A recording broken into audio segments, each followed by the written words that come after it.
Today has been one of the craziest days ever in the entirety of the crypto market. And that's for the most part because of some record-breaking liquidations that we have seen over the past 24 hours, with Ethereum being the main breaking force. But take a look at this, $1.8 billion worth of wreckage over the past 24 hours, 1.7 billion of which is longs. And if we take a look at the past couple of months here, actually last half year, this was by far the most record-breaking long wreckage that we have seen. And so I'm telling you right now, if you're a trader and your positions in the crypto market got wrecked, just realize that you are not alone.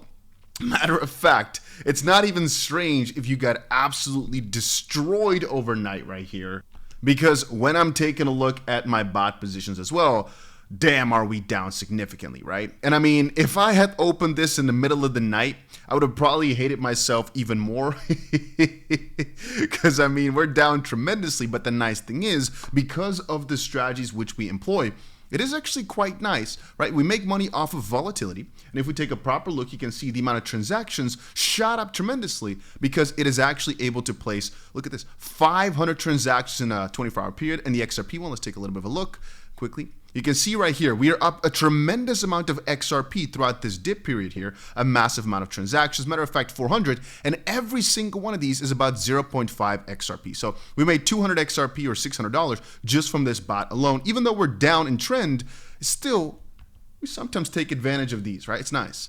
So if you're wondering what happened or why this was able to happen, a lot of people are saying that this is because of the whole, well, everybody is selling right after FOMC. I'm going to call it people were significantly over leveraged because of the only up nature over basically all the markets. I mean, take a look at most stocks. A lot of the top stocks, they're performing like crazy. Gold is performing like crazy. Everything has been a constant only up. And in theory, an only up in gold is not necessarily that good for all the other markets. Why is everything in an only up situation? The more only up you go, the more people start to over leverage, go a bit crazy, and where sometimes you just need a little, what I'm going to call slap on the face, which we got today. And all of a sudden, funnily enough, crypto Twitter started saying, no, this is where we start going down. Be prepared for zero. The bear market has started, 𝗕𝗓𝗪𝗔𝗡𝗪. Or all the money was taken out of altcoins to all go into Aster, and people were selling everything off to buy that right now. Whatever, let them speak, right? All I got to say about the current situation is this. BlackRock, those entities, they're still purchasing a ton more, my friends. They're purchasing a ton more right now. If we scroll a little bit further, let me quickly see here. Let's see here. Metaplanet, they're acquiring a frig ton more Bitcoin. MicroStrategy, look at this. They're buying a frig ton more Bitcoin at 117K here recently. So actually significantly higher than the price which we're currently at. And Jim Cramer has said he'd like to see a pause in the endless rally of speculation for gold, crypto, and profitless companies. So we're basically going only up from here again. But no, looking back at it, there were a couple of signs, right? Others open interest over Bitcoin open interest, basically saying people are speculating on altcoins yet again. Coins being listed on exchanges like crazy. We had a really, really crazy period. Narrative rotations lasting less than a day. We went from one narrative to the other, and right now perp dexes and the whole BNB ecosystem was crazy busy. But this is coming from a lighter intern perhaps, or at least somebody working at lighter. So take them with a grain of salt here. HL, which is hyperliquid funding rates, being elevated across multiple hot alts, basically being almost impossible to get any positions open on them because they're just crazy. I mean, even for Aster, funding rates were like 0.3%, and for Hemi, I think it was a ridiculous percentage. Maybe even like 1% or something at some point. Constant flip-flopping sentiment. And what comes next? Bitcoin needs to find a demand zone. Could be here, could be lower. Alts probably continue to bleed. And he has some other thoughts on that. The only thing, this is what I wanted to say just now that I want to share, is the co-founder of Binance, the most influential man in crypto, I think, as of this point, CZ, he said, dips are important for establishing support levels, which are like foundations of a house. This is actually the main point I wanted to bring up here, which is when you start taking a look at these price movements, don't think of them too much as the start of a bear market. Think of them more as an opportunity for a only up type of long market. Meaning, if you take a look at this from a 12-month scale, we're going to be up somewhere in that tremendously. So every single dollar you get below the highest price is in theory a discount or a dip. I see it from another angle as well, which is right now, I personally believe we are in altcoin season. And I know that many would like to counter that. They like to state, no, because in an altcoin season, every single thing goes up like crazy. But I'm telling you right now, over the past couple of weeks here, I've made a ridiculous, and I'm going to be honest with you here, a real ridiculous amount of money. It's ridiculous. Why? Because you hop on the right narrative at the right time.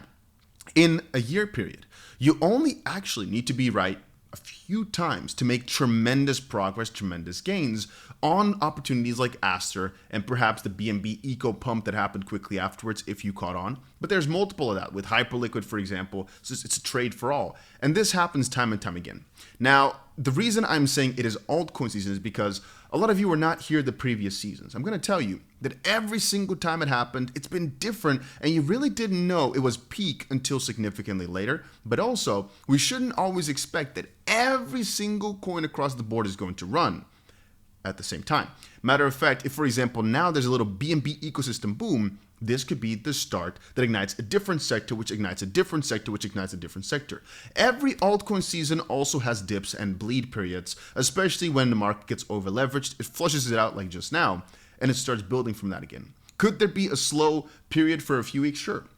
Every single time that the market goes on a crazy spree, there's a little slap in the face. It just has to happen. You need to find that support. But historically speaking, it has always, and I'm going to repeat this time and time again, it has always been a wise idea to stay strong and to continue to buy or to believe. Now, let me say this. I'm not your financial advisor. I will never advise you to do anything, right? It's all your own choice. At the end of the day, nobody can guarantee the future. But if we're taking a look at the crypto market, but the same applies to the S&P or gold, really. If you just don't give up, you're just consistent with it, it has been impossible to lose because they're all practically at all-time highs. So here comes again my point. If you see this as a fearful moment rather than opportunistic, you don't look at it from an opportunity perspective, we're never going to agree on this. So that's just the baseline. I see this as an opportunity, and sure, I would like a $3,900 ETH. I mean, I've covered it all over on X as well. And you've seen the analysts come by a few times now over the past couple of days. If you go over to X or over to Discord, you can see a little bit more of the analysis, what we want with the prices, where perfect entries would be, how low we'd like them to go. And as of this point, for example, XRP looks like one of the most promising coins on the short term. But if you're watching my videos for a while, you already know that the only thing I'm doing in times like this is just adding to my positions or making sure I add some more margin to some of the positions that are looking weak or getting close towards liquidation prices, for example. I'm just managing them all and taking a look. For example, here, I need to perhaps add a little bit more 𝗵𝗵𝗍 to make sure I don't get wrecked, because I believe every single one of these will eventually look like, if I scroll quickly through, they will eventually look like some of my older bots. For example, here, the XRP main bot, it's in such a crazy amount of profit. It is very, very hard for this to flip around because we already cashed out $30,000, so half of our money, over the past 140 days. And that is the goal for many, many of these, where the grid profits, the profits over time, outweigh whatever dip comes in so they don't wreck themselves, and I could just let them go on forever, basically. If you're wondering, I've got some links down below. The platform I use these bots on is Payonix, and you can copy everything. All the settings are down there. You can see everything for yourself. And the reason I like that more than a lot of the positions I've got here, like these normal ones, is purely because they trade automatically based on volatility, and you can see all the orders, you can insert all the data, or I should say parameters. And in times like this, even though with my normal trades I'm not really happy, fun fact, by the way, you know that sometimes on these exchanges you get a free position. I actually got a free position over on one exchange just now, which was a short. And actually that short right now, as it stands, is in about 25% profit on no money. But it's kind of funny that it, I always say, if you sign up for these exchanges, you always get nice bonuses. And sometimes those bonuses could be free positions or some, in this case here, if you go to the link down below, you can see you get an 800 bonus. I think even $100 for just signing up. The same for WeX, you get a $10,000 position for absolutely free. This could actually, to some person, be their golden ticket to making a lot of money. Sometimes it happens. And I got a bit lucky here overnight, so that was kind of funny.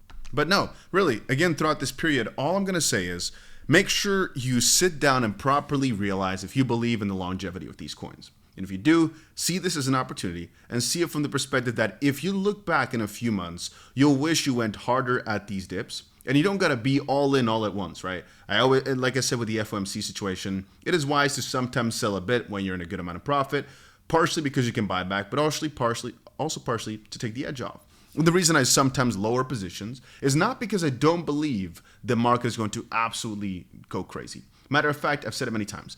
A 3x ETH long, a 3x BTC long, a 3x long on basically anything, so very low leverage but very manageable. Even the S&P is very, very easy to manage. If you don't, let's just say it's very easy to manage for most people. And I think it's all personal thoughts. It's almost impossible to do bad with that. The higher up you go, the more money you make, but the more you have to kind of think about how you're going to structure the positions. But I always say, if you really want to, in my opinion, right, retire wealthy, all you got to have is time and an asset class. You got to pick one. Stocks, thus far, it's always worked out, right? For anybody in the world, it would have worked out nicely. Crypto, thus far, it would have, for any person in the world, worked out miraculously. Gold, for any person in the world, it would have worked miraculously over the past couple of decades. Choose your sector. Go all in, don't take back, and just wait it out. However, if you want to expedite the process, higher leverage can be easier or more capital can be easier. But that's the thing. I trust this whole sector 100%. I've got the majority of my money in it. Why? Because I think there's no better other one. Then again, to counter my own point, stocks have been better than crypto for the last couple of weeks.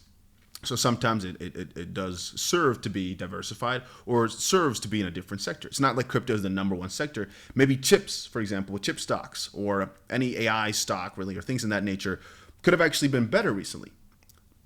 Does it really matter? No. I mean, you pick your own freaking little bubble and you go at it. Even BNB, fun fact. I always say that BNB is one of the slowest freaking garbage ass coins. It's amazing from the fact that I always say BNB is almost again, I have to be careful with these words, but in my own book, nothing is a guarantee, but it's almost a guarantee double or triple every season. This is what I always say. And the same thing I apply to ETH, but let's just say BNB and most of these exchange tokens, I always say, they're like almost a guarantee to go up pretty tremendously. It's just that you don't know for sure if it will beat Bitcoin or not. Then again, if I wanted to be like in a position where I'm fine with doubling my money, even from now, I think BNB can easily see $2,000 this season. So let's say almost, in a very high certainty is going to double. The problem is, I think most things will do better than double. So why park a lot of money in it? But if I had to choose between stables, again, over a season, not a 2-week period, I would still prefer BNB over dollars. But again, it's nice to have dollars in case the dip comes and it hits you hard in the face, or in case you want to defend your leverage positions, or in case you want to, have something that also benefits from the volatility, like the bots. But anyway, never worried.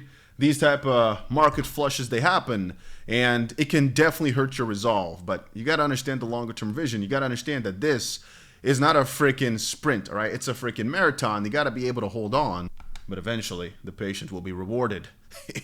And even though many times I look at my freaking portfolio and think, what if I, but then later on when the market starts pumping again, I realized, okay, it served to not be a little puss. And that's about it for this little crypto update. So yeah, hopefully you guys are doing okay. Hopefully you're holding on. Just know that sometimes the market doesn't work in your favor. But in the end, that's also what separates the weak from the strong. And that's about it.